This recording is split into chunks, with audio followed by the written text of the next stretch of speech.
Assalamualaikum warahmatullahi wabarakatuh. Perkenalkan, saya Minda Yunanta Sinta, calon guru penggerak Angkatan 10 Provinsi Lampung. Yang kali ini saya akan menampilkan koneksi antar materi yang berisikan kesimpulan dan refleksi dari modul 1.1 yang telah saya pelajari. Modul 1.1 mempelajari tentang refleksi filosofis pendidikan nasional. Selamat menyimak. Pada kesempatan kali ini, saya akan membahas tentang kesimpulan dan penjelasan dari pemikiran Ki Hajar Dewantara. Lalu yang kedua, refleksi dari pengetahuan dan pengalaman baru. Dan yang ketiga, proses pembelajaran yang mencerminkan pemikiran Ki Hajar Dewantara sesuai dengan sosial budaya yang ada di sekolah. Kita mulai dari pendidikan zaman kolonial, di mana dalam modul ini saya mempelajari tentang sejarah pendidikan pada saat zaman kolonial, di mana pada zaman kolonialisme di Indonesia, pendidikan itu hanya bisa dinikmati oleh kalangan-kalangan tertentu saja. Lalu, singkat cerita, muncullah organisasi-organisasi untuk membuka kesempatan memerdekakan pendidikan dan kebudayaan di Indonesia. Dan pada tahun 1922, lahirlah Taman Siswa Yogyakarta yang diprakarsai oleh Ki Hajar Dewantara sebagai gerbang pendidikan Indonesia. Berikut adalah beberapa kesimpulan yang saya ambil dari pemikiran Ki Hajar Dewantara. Yang pertama yaitu, pendidikan itu bermaksud untuk menuntun segala kodrat yang ada pada anak-anak agar mereka dapat mencapai keselamatan dan kebahagiaan setinggi-tingginya, baik sebagai manusia maupun sebagai anggota masyarakat. Kesimpulan kedua yaitu pendidikan hanya menuntun. Anak-anak sebagai makhluk hidup harus tumbuh dan berkembang sesuai dengan kodratnya, bukan sesuai dengan kehendak guru ataupun pendidik.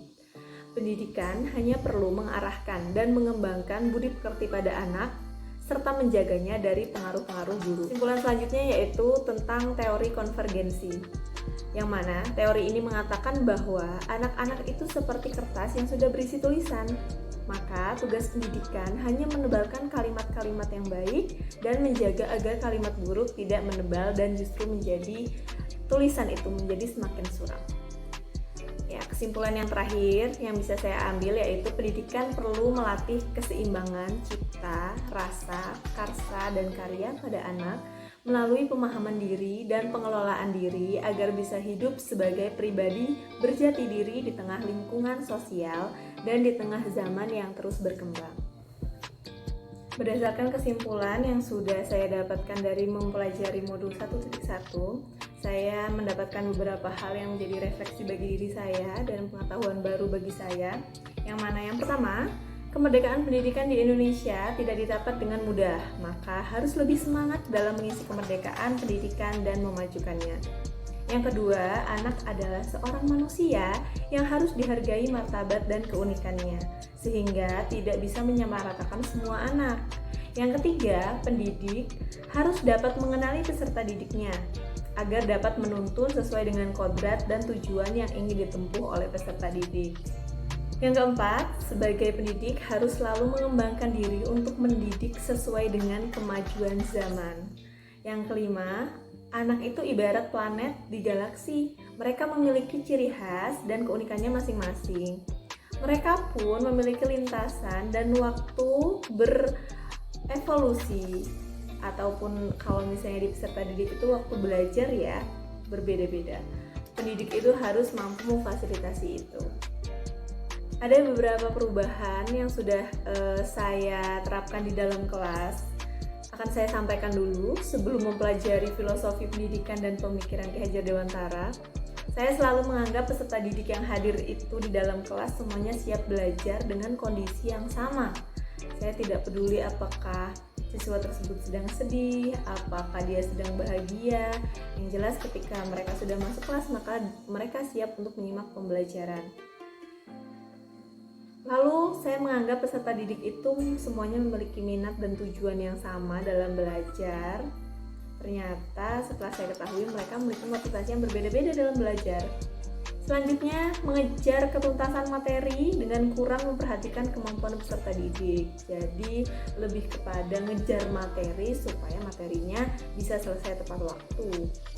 Padahal ketiga hal tersebut kurang tepat. Nah, maka dari itu saya memperbaikinya dengan cara Yang pertama, saat masuk kelas saya menanyakan keadaan peserta didik saat memeriksa kehadiran. Yang kedua, saya meminta umpan balik dan refleksi terhadap pembelajaran yang sudah saya laksanakan agar mengetahui pendapat peserta didik mengenai pembelajaran itu, apakah ada yang perlu diperbaiki atau apakah sudah menyenangkan bagi mereka dan membuat mereka paham terhadap materi yang dipelajari. Lalu yang ketiga yaitu saya menerapkan pembelajaran berdiferensiasi agar dapat menyesuaikan kemampuan peserta didik. Jadi saya membagi kelas menjadi kelas yang belajarnya lambat, sedang, dan cepat.